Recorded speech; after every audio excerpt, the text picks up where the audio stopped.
време за она што ви го видивме на самиот почеток на денешното издание на Утринска на Телма. Ксенија Николова е веќе во студиото. Многу интересен секогаш соговорник, од поново време е најпозната можеби кај младите, па и повозрастните како инфлуенсерка, но е позната и како авторка, која што има неколку романи, да не речам десетина, така колку е бројка? 7, добро. Да. Блиску сум. Да. Да. Она за што ќе зборуваме денеска е врзано секако за она што е таа самата. Значи, јас не споменав дека најдов едно интервју од пред 3 години во кое што отворено зборува за својата собствена анксиозност, за своите собствени стравови и желби за поколение, но и уште многу нешта кои што веројатно треба да ги кажат и сите оние кои што ќе учествуваат на првиот женски ретрит во Крушево, кој што ќе се случува од 18 до 21 јули. Името или мотото е пронајди ја силата во себе. Има неколку романи кои што можеби треба да ги споменаме нејзини. Например, еден од нив носи многу специфичен наслов или Незадоволна. Веројатно првата моќ на кажувањето или барањето на себе самиот, најдобрата верзија од себе самиот е да кажеш и да си признаеш дека си незадоволен. Така некако, нели? Токму така. Да. Благодарам за присуството, благодарам за тоа дека и овој пат ќе се соберат веројатно жени лидери или жени кои што сакаат да направат некаква промена во себе или веќе ја направиле на овој прв женски ретрит во Крушево.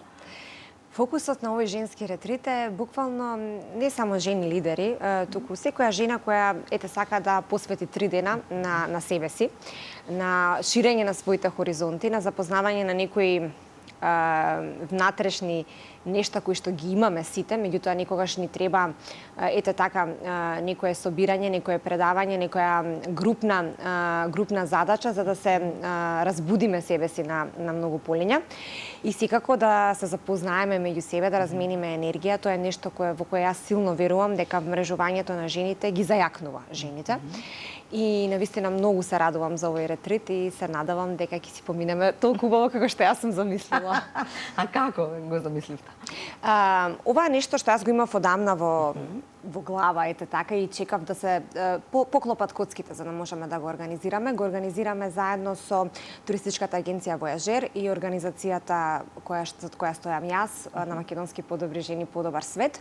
Ние веќе долги години од кога постоиме се занимаваме со теми поврзани со зајакнувањето на жените и ја лансиравме нашата платформа дигитална каде жените секојдневно се вмрежуваат. Имаме организирано многу настани, повеќето од нив онлайн, некои и во живо, но никогаш немаме организирано ваков ретрит. И тоа е нешто кое јас го чував, прво да созрее како идеја, второ и јас да созреам низ оваа организација, да посетам доволно настани, работилници, семинари каде јас ќе впијам некое искуство и да можам да направам некој концепт кој ме отсликува мене, а истовремено може да помогне и да им значи на оние кои ќе присуствуваат. До каде? Веќе се отворени, на кој начин може да се пријавуваат? Пред 2 недели ние го објавивме, 10 дена го објавивме ретритот дека се случува, веќе се пријавуваат, секој кој е заинтересиран да ни се придружи, бидејќи местата се ограничени, ќе бидеме одреден број на жени. Може да го направи тоа во туристичката агенција Војажер, да си го резервира своето место, на 18 тргнуваме, се враќаме на 21, веќе имаме деталната програма, се е испланирано, не чекаат 3 преубави исполнети денови во природа, во преубавото Крушево, дружење, мислам дека ќе биде одлично. Супер, да. Сега продолжуваме на оваа тема, на истата тема жени. Како инфлуенсерка веројатно најмногу сега те познаваат, затоа и така почнат, нели, и младите особено. Многу интересен е твојот концепт, различен од концептот на другите, заради тоа што веројатно таа искреност е она што ги привлекува луѓето и она дека им кажуваш некои работи кои што веројатно се дел од, неверојатно, сигурно се дел од твојот живот. Како започна целиот тој концепт? Дали е само продолжување на она што е некоја твоја мисија во однос на создавање романи, во однос на и вакво пласирање на идеите и начинот на комуникација со луѓето? Токму така. Само користење на друга алатка за истото. Значи, човек треба да биде свој во се што прави. прави. Јас тоа сум го сватила и секој пат кога бегаме од себе си, резултатите нити се добри, ниту пак можат да траат. Јас низ книгите, нели нормално мојата работа за секогаш почнува и завршува со моите романи, но се има и некое продолжение на сето тоа, нели од кога се појавија социјалните мрежи, јас почнав баш со пишување на квоти на такви некои работи, тогаш немаше ни видеа, немаше каде да го пласираме тоа и некако се надградуваш и растеш во таа некоја насока, но цело време се враќаш на она што ти си во случајов јас. Така што многу се радувам што ете и на социјалните мрежи изградивме катчиња каде што продолжувам да го правам она што мене најмногу ме лежи, а тоа е искрени разговори, ширење на некоја мисла и енергија, зајакнување, мотивирање, истовремено комплетно искрено, комплетно природно, она што вистински го мислам и чувствувам. Да, им помагаш на луѓето, го имаш тоа чувство, го имаш фидбекот назад, ти се јавуваат во пораки, мислам помагаш, можеби е тежок зборот, ама нели, барем помагаш да тргнат во никаква. Помагаше реален збор. Јас мислам дека сите ние за нешто придонесуваме, нели? Мислам дека една од моите мисии на овој свет е и токму тоа. И тоа е нешто што јас дури овие години почнав да го прифаќам како нешто што не треба да ми биде незгодно, ниту пак да мислам дека немам право да го кажам наглас, ајде да кажеме, туку едноставно низ годините се докажува дека она што го создавам на некој начин придонесува кај луѓето да направат некој чекор напред. Секако секој од нас придонесува на различни начини и нема ништо погрешно во тоа да сватиме дека сите сме значаен дел од мозаикот, нели, кој што ни е потребен. Да. Ова со анксиозноста си уште го имаш како проблем или веќе го надмина? Анксиозноста за секогаш ќе биде дел од мене. Јас си уште ми се појавува од време на време, меѓутоа фала му на Господ, после долги години работа на себе, отворено зборување за тоа, работа со професионалци, нели, редовно одење на психотерапевт, што сметам дека е ментална хигиена која сите треба да ја практикуваме.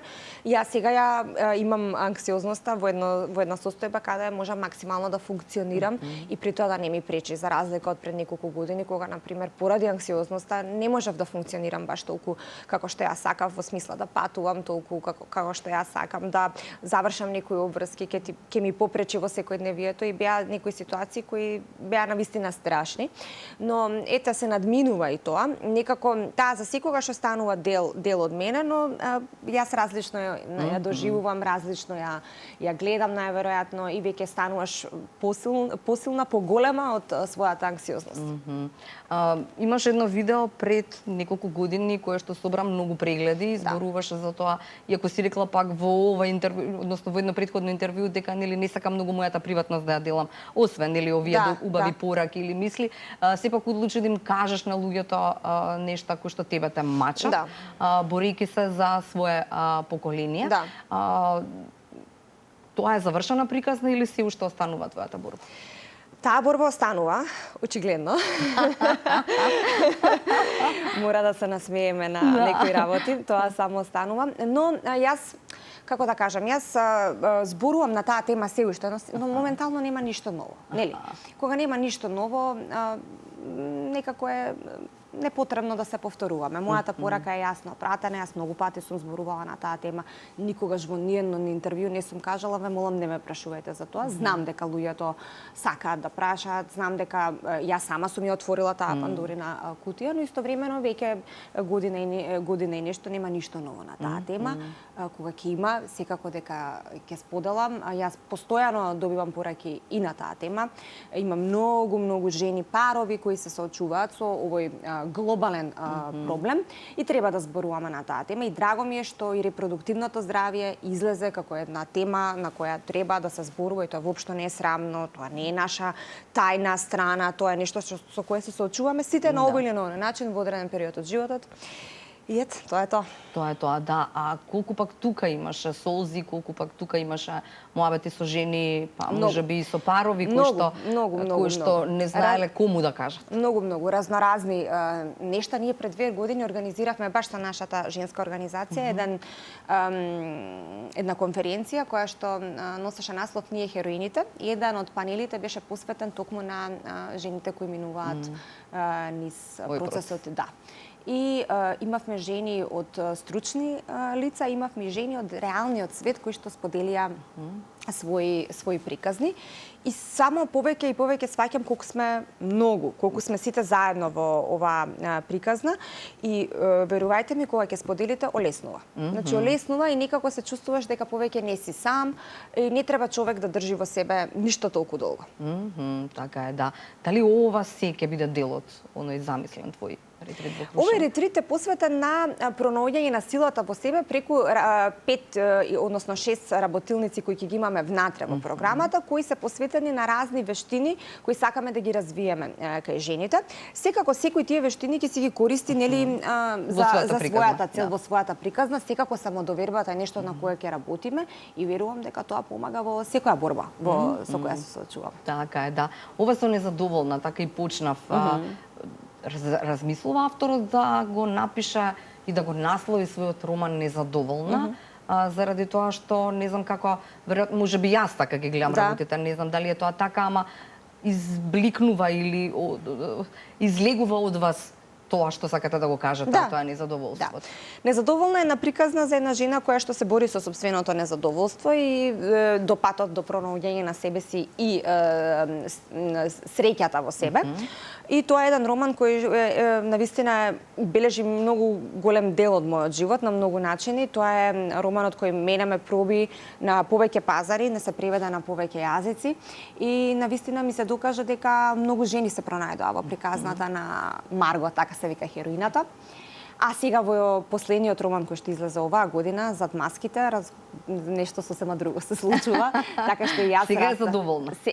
Не, сега се соочуваме со други предизвици. Значи секогаш има една нова етапа и никогаш крај на тоа, нели? Меѓутоа и јас како автор растам со моите романи. Да, можеби како закружување нови разговор само тешко или лесно е да се пробие пазарот, па да не биде авторот само оној кој што ќе се чита на македонски, тука за тукашната публика, туку ќе се превидува како што се вашите романи на англиски, на бугарски и така натаму. Така е.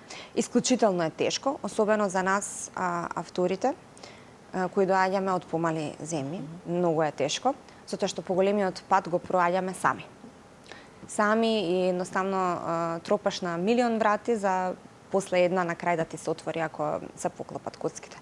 Многу работи се во прашање, секако делото самото за себе зборува, но треба и среќа, треба и вистинско време, вистинско место, вистински луѓе. Јас сум по природа упорна, не се откажувам, можеби затоа и ми се проби патот. Не е дека од прва ми се случија работите. Едноставно многу се трудев. Добро, убаво е да слушате. Така е, тоа е реалноста, нема ништо без труд. Така е.